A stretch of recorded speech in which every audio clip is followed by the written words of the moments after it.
काश मायका भी मेरे ससुराल जैसा होता।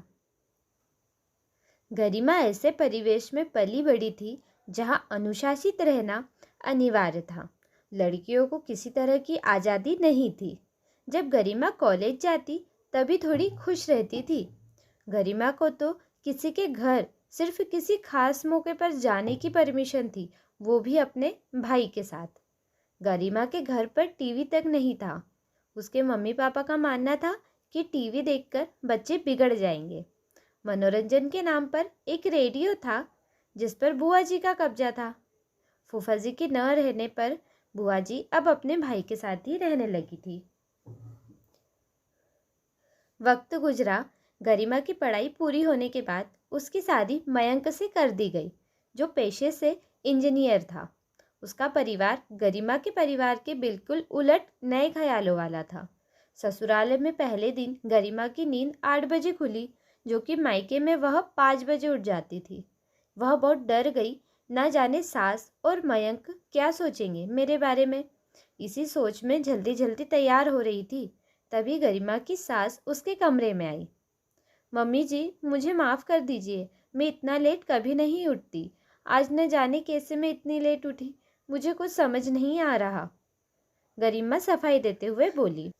अरे बेटा, इतनी सफाई देने की ज़रूरत नहीं। हम सब भी 7 बजे उठते हैं और तुम्हें तो शादी की थकान भी थी। हम वीकेंड के दिन तो और आराम से उठते हैं, तो तुम्हें माफ़ी मांगने की ज़रूरत नहीं। इसे अपना मायका ही समझो। गरिमा सास की बातों से सोच में पड़ गई और मन में बुदबुदाते हुए कहा, काश मेरा मायका भी ससुराल जैसा होता। 1-2 दिन में सारे रिश्तेदार चले गए। दूसरे दिन रविवार था तो सब अपने कमरे में सोए थे। आज गरिमा अपने नियत समय पर ही उठी थी। नाश्ते में क्या बनाऊं, इसी सोच में थी। सोचा कि मम्मी जी से एक बार पूछ लेती हूँ कि नाश्ते में क्या बनाए। लेकिन सब सोए थे तो उसने पोहा बना लिया और सबके उठने का इंतज़ार करने लगी। 9 बजने वाले थे तभी मम्मी जी बाहर आई। गुड मॉर्निंग गरिमा। गुड मॉर्निंग मम्मी जी, नाश्ते में मैंने पोहा बनाया है, फ्रेश होकर आ जाइए। क्या तुमने नाश्ता बना लिया? आज तो हम बाहर जाकर नाश्ता करते हैं। चलो कोई बात नहीं, चलो तुम्हारा बनाया नाश्ता भी कर लेंगे और तुम्हें आज रामजी हलवाई की दुकान का लजीज नाश्ता भी करवा देंगे। लगता है आज भी तुम जल्दी उठ गई। कितनी बार कहा है बेटा, इसे अपना मायका ही समझो, ससुराल नहीं। गरिमा मम्मी जी की इन बातों से हैरान हो जाती और सोचने लगती, कैसे बताऊँ कि एक बार मैं अपने मायके में लेट उठी तो बुआ जी ने कितना डांटा था, पर यहाँ तो कोई बंदिश ही नहीं है। धीरे धीरे गरिमा खुलकर जीना सीख गई। सास के रूप में ही माँ मिल गई थी उसे। मायका तो भूल ही गई थी। एक दिन उसके मायके से बुलावा आया। न चाहते हुए भी गरिमा को जाना पड़ा। उसे वहाँ जाकर फिर से वही रूटीन फॉलो करना पड़ रहा था। उसका मन अपने ससुराल में ही लगा रहता था। सब उसे बहुत प्यार जो करते थे। एक दिन गरिमा की दोस्त रीमा उससे मिलने आई और ससुराल के बारे में पूछा, तो रीमा ने कहा, मैं तो कहती हूँ कि भगवान करे हर लड़की को ऐसा ही ससुराल मिले। मेरे ससुराल में कोई बंदिश नहीं है। मम्मी जी बिल्कुल मेरी दोस्त की तरह रहती है। ऐसा भी ससुराल होता है क्या? रीमा ने हैरान होते हुए कहा, मेरी दीदी तो अपने ससुराल में इतना करने के बाद भी ताना ही सुनती है।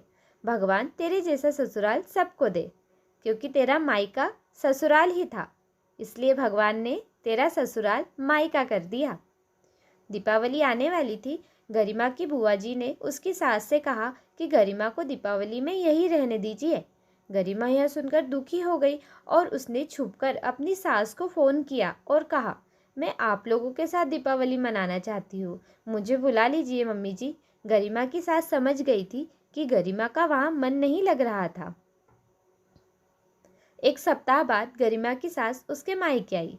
उनको देखकर सब आश्चर्यचकित हो गए। आप अचानक? पहले बताया होता तो हम आपको लेने आ जाते, गरिमा के पापा ने कहा। क्या कहे, अब गरिमा के बिना मन ही नहीं लग रहा हमारा, तो मिलने चले आए।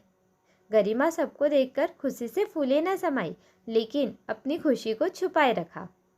गरिमा सबके लिए चाय नाश्ता बनाने चली गई। दरअसल बात यह है भाई साहब कि गरिमा को लेने आए हैं। गरिमा के बिना हमारा मन ही नहीं लग रहा है और इस बार सोचा बिना लक्ष्मी कैसी दीपावली, इसलिए हम अपनी लक्ष्मी को लेने आ गए। गरिमा की सास ने कहा। पर बहन जी। भाई साहब, अरे पर और लेकिन छोड़िए और विदाई की तैयारी कीजिए, हम कल सुबह ही निकलेंगे। गरिमा जल्दी जल्दी अपनी पैकिंग में लग गई और अपने ससुराल गई। दोस्तों, गरिमा को उसका मायका ऐसा मिला था मानो ससुराल, और ससुराल ऐसा मिला जैसे मायका।